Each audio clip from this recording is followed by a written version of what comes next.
ایک صاحب نے کہا ہے کہ مولانا صاحب آپ کی تقریر میں یہ بات آئی کہ عورتوں کو مسجد میں آنے کی اجازت ہونی چاہیے، اور آپ نے اپنی مسجد میں عورتوں کو اجازت دے بھی رکھی ہے، تو کیا حضرت عمر رضی اللہ تعالیٰ عنہ کو مسجد میں آنے سے جو منع کیا تھا عورتوں کو، تو اس کی کوئی نہ کوئی وجہ ہو سکتی ہے؟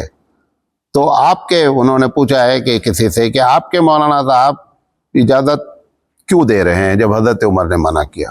4 جواب ہے، نوٹ کر لیں۔ سب سے پہلی بات تو حضرت عمر کا منع کرنے کا مشورہ ہے، منع نہیں کیا ہے۔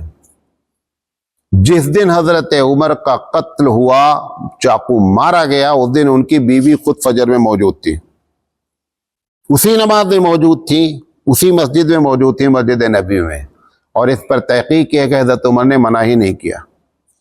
یہ بھی ایک روایت ہے کہ حضرت عمر نے، نعمانی صاحب ایک ہیں بہت اچھے اسکالر ہیں، انہوں نے پوری کتاب لکھی ہے، اس میں لکھا ہے کہ یہ جو منسوب کیا گیا حضرت عمر رضی اللہ تعالیٰ کہ انہوں نے منع کر دیا، ہوئی یہ بات کہ جب عورتوں کو یہ سمجھ میں آنے لگا کہ مسجد میں نماز پڑھنا افضل ہے، تو انہوں نے اس بنیاد پر اس کو منع کیا، لیکن آ گئی کوئی تو اس کو بھگا نہیں سکتے ہیں۔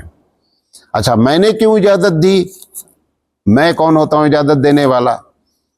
مسلم پرسنل لا نے بھی اب اجازت دی ہے، کیا کہ عورتوں کو مسجد میں آنے دیجیے۔ جب تک رسول اکرم نے اجازت دیا تھا تب تک مسلمان راضی نہیں تھے۔ مسلم پرسنل لا بڑا ہے، کس سے؟ رسول اکرم سے بھی بڑا ہے، نعوذ باللہ۔ جب تک رسول اکرم کی حدیث سامنے تھی تب تک اجازت سمجھ میں نہیں آ رہے تھے لوگوں کو۔ اب حوالہ دے رہے ہیں مسلم پرسنل لا نے کہا ہے، میں نے مسلم پرسنل لا کی وجہ سے، میں رسول اکرم صلی اللہ علیہ وسلم کی حدیث کی بنیاد پر 2 باتیں۔ حضرت عائشہ صدیقہ رضی اللہ تعالیٰ عنہا نے کہا کہ جو آج حالت ہے عورتوں کی مسجد میں آنے کی، اگر نبی کا زمانہ ہوتا تو آپ کیا کر دیتے؟ منع فرما دیتے۔ ایک دم صحیح بات۔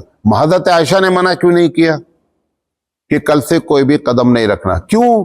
کیونکہ ان کو وہ حدیث بھی معلوم تھی جو نسائی شریف میں آج بھی موجود ہے کہ اللہ کے رسول صلی اللہ علیہ وسلم نے فرمایا کہ اگر عورتیں تم سے مسجد میں جانے کی اجازت مانگیں تو قطعی منع نہیں کرنا۔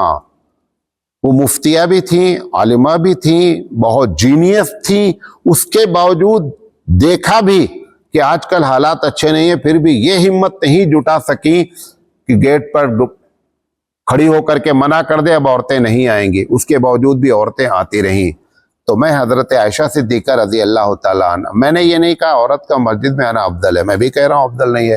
جمہور کا فتویٰ ہے کہ عورت اگر یہ سمجھ کر مسجد میں آ رہی ہے کہ مجھے زیادہ ثواب ملے گا تو بیوقوفی کی بات ہے، کوئی بھی ثواب زیادہ نہیں ملتا ہے، لیکن یہ اس کا فنڈامنٹل رائٹ ہے، یہ اس کا بنیادی حق ہے، اور بنیادی حق جب آ جاتا ہے تو رسول اکرم صلی اللہ علیہ وسلم ہمیشہ اس کا خیال رکھتے ہیں۔ ایک اور مثال دیتا ہوں بنیادی حق کی، یہ بخاری میں کئی جگہ روایت ہے۔ حضرت بریرہ کے شوہر نے بریرہ کو اس بنیاد پر، حضرت بریرہ نے اپنے شوہر کو اس بنیاد پر چھوڑ دیا، کیونکہ مسئلہ یہ تھا کہ اگر ایک آزاد ہو اور ایک لونڈی ہو، جو آزاد ہو جائے گا اس کے ہاتھ میں طلاق کا حق چلا جائے گا۔ بریرہ رضی اللہ تعالی عنہا کو حضرت عائشہ نے آزاد کر دیا، انہوں نے اپنے شوہر سے کہا السلام علیکم، اور آج سے تم میرے شوہر نہیں ہو، میں آزاد، تم غلام، میں نہیں تمہارے ساتھ رہنا چاہتی، اگر رہنا چاہے تو اب دوبارہ پھر وہ اپنی رضامندی کا اظہار کرے۔ وہ بیچارے بہت چاہتے تھے بریرہ رضی اللہ تعالیٰ عنہ کو، ان کے شوہر، منے ایک دم دیوانگی کی کیفیت ہو گئی۔ لوگوں نے کہا کہ بے مطلب یہ سب کر رہے ہو، جاؤ اللہ کے رسول سے کہو کہ بریرہ آپ کے یہاں کام کرتی ہیں اور میری شادی کرا دیں۔ نبی کریم صلی اللہ علیہ وسلم نے کہا ٹھیک ہے، میں بریرہ سے کہوں گا۔ بریرہ رضی اللہ تعالیٰ عنہ سے اللہ کے رسول نے کہا کہ بریرہ تم ان سے شادی کر لو۔ انہوں نے کہا آپ یہ حکم دے رہے ہیں یا مشورہ ہے؟ کہا یہ میرا مشورہ ہے۔ اللہ کے رسول، کیونکہ ہر عورت کی اپنی آزادی ہے شادی کرنے میں، اس کا بنیادی حق ہے، تو انہوں نے کہا میں ضروری نہیں ہوں کہ آپ کے مشورے پر عمل کروں، میں شادی ان سے نہیں کروں گی، اور زندگی بھر نہیں کیا۔ یہ وہ چیز ہے کہ بنیادی حق جب آ جاتا ہے تو پھر جو ہے نا وہ ساری چیزیں تو بنیادی حق عورت کا ہے کہ وہ مسجد آ سکتی ہے۔ اللہ کے رسول نے بڑی فضیلت بیان کی عورتوں کی مسجد کے لیے گھر میں نماز پڑھنے کی، گھر کے کوٹھری کمرے کی کوٹھری میں نماز پڑھنے کی فضیلت بیان کی گئی، لیکن جب بنیادی حق کی بات آئی تو کیا کہا؟ منع نہیں کرنا۔ حضرت عمر رضی اللہ تعالیٰ عنہ کے ایک پوتے ہیں، ان کا نام بلال ہے۔ بلال نے ایک مرتبہ عبداللہ بن عمر سے یہ کہہ دیا، جو ان کے باپ تھے، جب یہ ایسے بات ہوئی تو انہوں نے کہا کہ عورتوں کو مسجد میں جو ہے وہ آنے سے منع نہیں کرنا چاہیے، رسول اکرم کی حدیث ہے۔ انہوں نے کہا میں نہیں جانے دوں گا۔ کس نے کہا؟ پوتے نے، بلال نے۔ حضرت عبداللہ بن عمر نے اس بنیاد پر پوری زندگی بلال سے بات نہیں کیا کہ میں نے تم کو نبی کا حوالہ دیا اور تم اس کے جواب میں تم نے یہ جملہ کہہ دیا کہ میں اجازت نہیں دوں گا، اور پوری زندگی اس بنیاد پر ان سے بات نہیں کیا۔ آپ کے دماغ میں بنا ہے کہ کسی مسلمان سے 3 دن سے زیادہ بات نہیں کاٹنی چاہیے، کیوں؟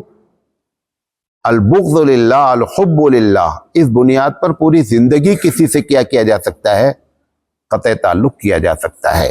لہذا جو اجازت ہماری مسجد میں دی گئی ہے یہ ساری باتیں ہیں۔ اور آخر میں یہ بتا دیں پھر کہ حضرت عمر رضی اللہ تعالیٰ عنہ کے بارے میں جتنا مشہور کیا گیا یہ بات صحیح نہیں ہے۔ جو واقعہ نقل کیا جا رہا ہے اور منع کرنے سے مراد ایک مشورہ ہے کہ بھئی نہیں آئیے، لیکن ایسا نہیں ہوا کہ مسجد میں آنے والے کو انہوں نے کوڑے مار دیے ہوں اور بھگا دیا ہو، ایسا نہیں ہوا ہے۔